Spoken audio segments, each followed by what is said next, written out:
Un spectacle qui se veut tout en raffinement pour un véhicule censé faire concurrence aux grandes berlines allemandes. Voici la dernière née de Lincoln, la marque premium du groupe Ford.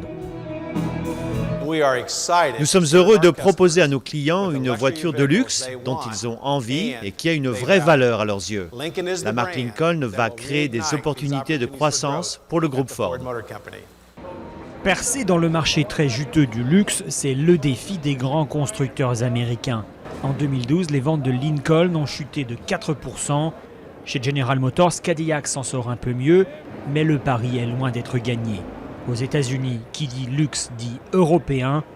BMW et Mercedes sont loin devant les autres et elles ne sont pas les seules à dominer.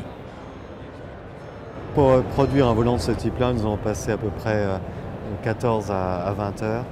Voici la dernière Bentley, prix de ce petit bijou plus de 200 000 $, et pourtant les Américains se les arrachent.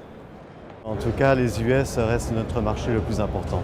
En termes de volume de vente, nous avons vendu 2315 voitures l'année dernière, soit une progression de 23% par rapport à l'année précédente. Des ventes en pleine explosion pour cette marque longtemps confidentielle et des professionnels ravis. Le chroniqueur automobile Ron Edwards a noté les efforts de Lincoln et Cadillac, mais pour lui, ces marques sont loin de faire le poids. À mon avis, ils ont du chemin à faire, ne serait-ce que sur le design. Franchement, je n'ai jamais vu une Cadillac qui arrive à la cheville de la voiture dans laquelle nous sommes assis. Alors que les États-Unis sont envahis par les marques de luxe venues d'Europe, il reste un marché où les grands groupes américains ont encore une chance. Cadillac et Lincoln espèrent tous deux s'imposer en Chine.